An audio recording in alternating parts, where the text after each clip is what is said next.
আসসালামু আলাইকুম। ওয়ালাইকুম আসসালাম। আপনি কি সুমতি স্যার বলছেন? হ্যাঁ, তো কি হয়েছে? স্যার, এই মাসের কিস্তি আমার বাড়িওয়ালা দিতে পারবে না। সে ওই যে ইটের ভাতার কাজে চলে গেছে। ও, এই আপনি মুকুল ভাইয়ের বউ না? এতক্ষণে পরে আপনি চিনতে পারলেন স্যার? হ্যাঁ, আমি আসলে বুঝে উঠতে পারছিলাম না। আরে স্যার, আমি আপনার ওই যে সুন্দরী ভাবি, আপনার সুন্দরী ভাবি বলে ডাকেন, সেই আমি। হ্যাঁ ভাবি, এখন আমি চিনতে পারছি। চিনতে যখন পারছেন তাহলে একটা ব্যবস্থা করেন। তো আমি আপনার জন্য কি করতে পারি আপনি বলেন। দেখুন স্যার, আপনি যদি আমার এই উপকারটুকু না করেন, আমি একদম বিপদে পড়ে যাব। কারণ আপনার ভাই ইতিপূর্বে কোনো দিন এই ইটের ভাটার কাজ, দিন মজুরি খেটে খাওয়া কাজ করেনি। সে একটা শিক্ষিত ছেলে। তার জন্য আমার বড় মায়া হয় জানেন। এই যে শিক্ষিত ছেলে বেকার অবস্থায় ছিল, এলাকার মধ্যে কিছু ছেলেপেলেরে প্রাইভেট পড়াইতো, সেখান থেকে যে টাকা আসতো সেটাই দিয়ে কোনো রকম করে আমরা ঘুষে মেজে সংসার চালাইতাম। তারপরও দুইটা ছেলে মেয়েকে মানুষ করতে যেয়ে মাঝে মধ্যে আপনাদের অফিসের শরণাপন্ন হয়ে আপনাদের সাহায্য নেই। কিন্তু এই মাসের এই কিস্তির টাকাটা আর আমি কোনোভাবে মেলাইতে পারছি না। তো এই জন্য আমি আপনার শরণাপন্ন হয়েছি। আপনি যদি একটু সাহায্য না করেন ভাই, তাহলে তো আর আমি বাইরে উঠতেছি না। এই জন্য আপনাকে রিকোয়েস্ট করতেছি। কিন্তু ভাবি, সবই তো আমি বুঝলাম। এই মায়া ভরা কথা, এই বাস্তব জীবন কাহিনী, এটা কি সমিতির অফিস শোনে? আপনিই বলেন, এখানে আমি কি করতে পারি? দেখেন, আপনার হাতের মধ্যে সবকিছু। আপনি চাইলে আমাকে এই মাসটা উপকার করতে পারেন। আপনি যেভাবে চাইবেন আমি সেইভাবেই রাজি আছি। বোঝেন না আপনি? এখন তো বিপদে পড়ছি ভাই, গরিব মানুষ। আমিও একটা শিক্ষিত মেয়ে। কিন্তু দেখেন, এই অভাবের তাড়নায়, বিশ্বাস করেন ভাই, বলতে গেলে আমার কান্না আসে। আমি এই পাশের বাড়ি জিয়ের কাজ করতেছি, এটা কাউকে বুঝতে দিচ্ছে না। আমি আপনার ভাইরে ভালোবেসে বিয়ে করেছিলাম, হয়তো সে আজ আমার বাবা মাকে এই দায়ী করতে পারছি না। তাই নিরুপায় হয়ে গোপনে পাশের বাড়িতে জিয়ের কাজ করে আমার এই দুইটা সন্তানদের লেখাপড়া করায় মানুষ করতেছি। আর ওই যে আপনার ভাই, সে ওই যে কোনো দিন যে কাজ করেনি, দিন মজুরি খেতে খাওয়া কাজ করেনি, সে আজকে নিরুপায় হয়ে ইটের ভাটার কাজে চলে গেছে। এই কষ্টটা আমি কাকে শেয়ার করব? আপনিই বলুন ভাই, আমি যে বড় বিপদে আছি। আপনি আমাকে এইটুকু সাহায্য করুন। আমি যদি আপনার বোন হতাম, তাহলে কি আপনি আমাকে সাহায্য করতেন না? আরে, এ এই সুন্দরী ভাবি, আপনি এইভাবে কান্নাকাটি করবেন না তো। থামেন আপনি, দেখি আপনার একটা কোনো ব্যবস্থা করা যায় কিনা। হ্যাঁ ভাই, আপনি একটা ব্যবস্থা করেন, তা না হলে আমি একদম চলতেই পারবো না, আমার মান ইজ্জত কিচ্ছু থাকবে না। মানুষ জেনে যাবে যে আমরা কিস্তিওয়ালার কাছে দায়ী হয়ে আছি। আরে সুন্দরী ভাবি, গিভ অ্যান্ড টেকের দুনিয়া। আসলে তো কেউ খালি খালি উপকার করে না।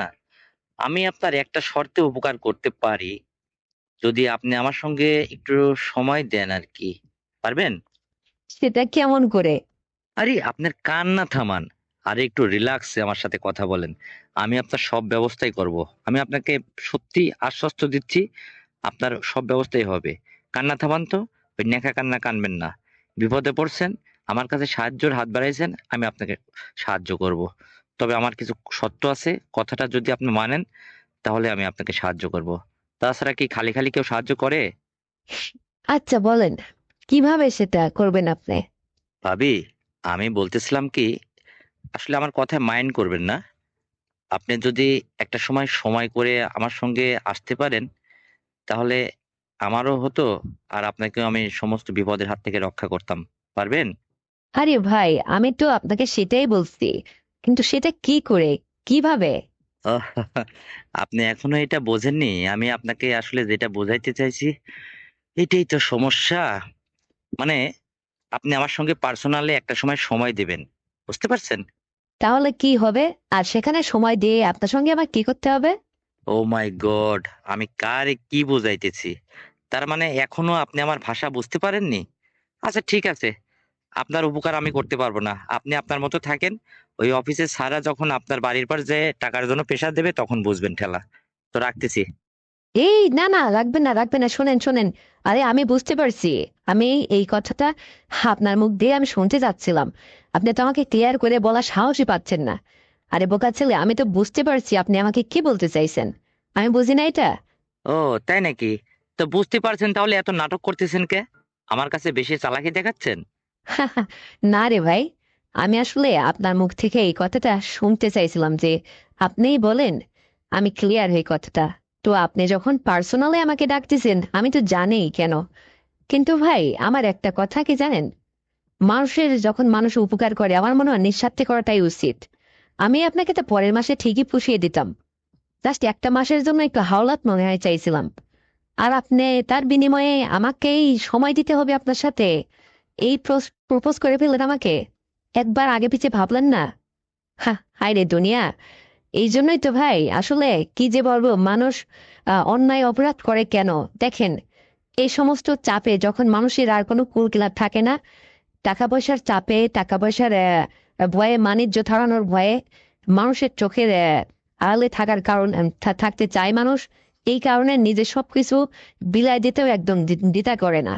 আজকে তাই আপনি আমাকে করতে যাচ্ছেন, কিন্তু দেখেন এটাকে বলা হয় ব্ল্যাকমেল। দেখেন আমি কিন্তু আসলে আপনার কাছ থেকে এটা আশা করছিলাম না। আমি আপনার কাছে একটু সাহায্য চাইছিলাম, আর আপনি আমাকে বিনিময় করতেছেন। তো বিনিময় যখন করবেন এটাও একে কি সাহায্য বলে বলেন? তাহলে তো আমি, আমাকে নিলেন গিভ অ্যান্ড টেক, আমাকে নিলেন আর আপনি আমাকে দিচ্ছেন, এটাই তো। তাহলে সাহায্য কোথায় হলো বলেন? শোনেন ম্যাডাম, এই আপনার এই সততার কথা আর এত এই আবেগী কথা, এই দিয়ে জীবন সংসার চলে না। আপনি যদি আমার সাহায্য নিতে চান, আমার পরিষ্কার কথা, আপনি আমাকে সময় দিবেন। 1-2 দিন সময় দিতে দিতে হবে আপনাকে। তাহলে আমি আপনাকে সম্পূর্ণ দায়ভার নিয়ে নেবো। এই টাকা আপনাকে আর দিতে হবে না পরের মাসে। যদি রাজি থাকেন তাহলে আমাকে ফোন করে জানিয়ে দেবেন, বুঝতে পারছেন? হ্যাঁ, সবই তো বুঝলাম রে ভাই, কিন্তু উপায় তো আর নেই। আপনি তো দারুণভাবে একটা সুযোগ নিয়ে বসলেন ভাই, কিন্তু আপনি তো জানেন যে আমি নিরুপায় তাই। তো ঠিক আছে, কি আর করা, তো কোথায় আসতে হবে স্যার? শোনেন ভাবি, আমি যশোরের ছেলে। আমি এখানে রুম ভাড়া করে থাকি, আর একলাই থাকি, সমস্যা হবে না। আপনি আমার রুমের অ্যাড্রেস দিয়ে দিচ্ছি। জাস্ট ওই একটা টাইমে ওখানে চলে আসবেন। আসলে তারপরে কিছুটা সময় দেবেন, তারপর আবার চলে যাবেন। বাস আপনার কাজ হয়ে যাবে। আর শোনেন, ওই একদিনে না কিন্তু না, 2-4টা দিন একটু সময় দেন। যদি ভালো লাগে তাহলে আপনি আসবেন, বুঝতে পারছেন? শুধু তাই না, আপনাকে বিনিময়ে আরো কিছু আমি আপনাকে গিফট করব। আপনাকে আমার ভারী পছন্দ হয়েছে। দেখেন না, ফিল্ডে গেলে আপনার দিকে আমি ফ্যাল ফ্যাল করে তাকায় থাকি। সুন্দরী ভাবি, সুন্দরী ভাবি বলে ঠাট্টা করি। আসলে এটা আমি মন থেকে বলি, বোঝেন না আপনি? সবই তো বুঝলি রে ভাই। কি আর বলার, দুঃখও হয়, হাসিও পায়, কষ্টও আসে মনে। আসলে কোনো পরপুরুষের সাথে এই জীবনে আমি আসলে যাইনি তো, এই জীবনের প্রথম, তাই আমার গাটা ভীষণ ছমছম করতেছে আপনার কথা শুনে। আর শোনেন, হ্যাঁ আমি যাব, যেহেতু বিপদে পড়ছি। জীবন মানে যুদ্ধ, আসলে এটা আমি জানি। তবে ভাই, ওই একটা দিনই আর দাবি করেন না। আচ্ছা ভাবি, আপনার কথাই থাকলো। কিন্তু আমার একটা কথা আছে, যদি আপনার ভালো লাগে তাহলে আপনি চাইলেই আসতে পারবেন। আপনার জন্য আমার দরজা খোলা। আর আপনার যখনই ছোটখাটো হেল্প লাগবে, আমি এটা আপনাকে করব, কথা দিলাম। কারণ আমারও খুশি মনে হচ্ছে যে যাকে চোখে দেখে এত ভালো লাগলো, তাকে আমি আসলে পাইতে যাচ্ছি। সবই উপরওয়ালার খেলা। বাবা, হ্যাঁ আপনি দেখছি মহা খুশি হয়ে গেলেন। হ্যাঁ, হাতে যখন বিপদে পড়ে সামসেকেও এসে তখন ইয়ে করে। তো আমার হয়েছে তাই রে ভাই, আমি একটা শিক্ষিত মেয়ে, সুন্দরী মেয়ে, আর আমার বাবাও টাকা পয়সাওয়ালা কম না। শুধু এরে আমি ভালোবেসে বাড়ি থেকে চলে এসে নিজের ইচ্ছায় বিয়ে শাদী করে সংসার করতে চাই বিদায়, আর জিয়ের কাজ করে সংসার চলাকে না পেরে আপনাদের অফিসের সমানোপন্ন হই।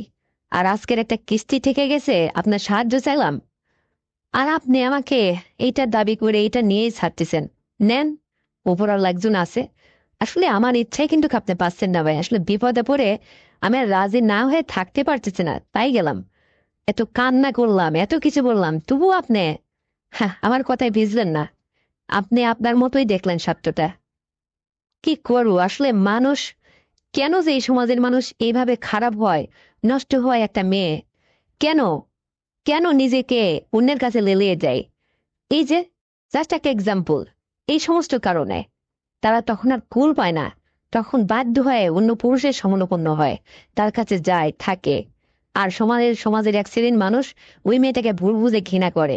অথচ সে চাইলে তার সাহায্যের হাতটা ওই মেয়েকে বাড়ায় দিয়ে একটু সাহায্য করলে কিন্তু ওই মেয়েটার আজ খারাপ হওয়ার কোনো চান্স থাকে না, সে ভালোই থাকতে পারতো। কেউ তো দেখে না সমাজের টাকা পয়সা আল্লাহ মানুষ যারা আছে তারা রে ভাই কেউ দেখে না, সবাই স্বার্থপর। অথচ যদি একটা মেয়ে যখন নিজের সবকিছু আগায় দেয় তখন তো ফেল করে মানে ইয়ের মতো এসে ওইটা হিংস্র হয়ে এসে ধরে নেয়। এইটা হচ্ছে আজকাল মানুষের নৈতিক চরিত্র ভাই। যা হোক, আমি এখন বিপদে পড়ছি, আপনি সুযোগ নিছেন নেন। তবে ভালো লাগা আর না লাগা সেটা ম্যাটার করে না। আমি আপনার কথায় রাজি, আপনার সঙ্গে আমি যাব। তো ঠিক আছে, আমি এখন রাখতেছি ভাই, মন মানসিকতা ভালো নেই। তবে আমার এই মাসের কিস্তি যেন আর সাদা নিতে না আসে, এই প্রবলেমটা আপনি সলভ করে দেবেন। আমি একটা দিন আপনার সঙ্গে থাকবো, আমার পা ভয় হবে। তবে এই কথা যেন আর কেউ না জানে ভাই।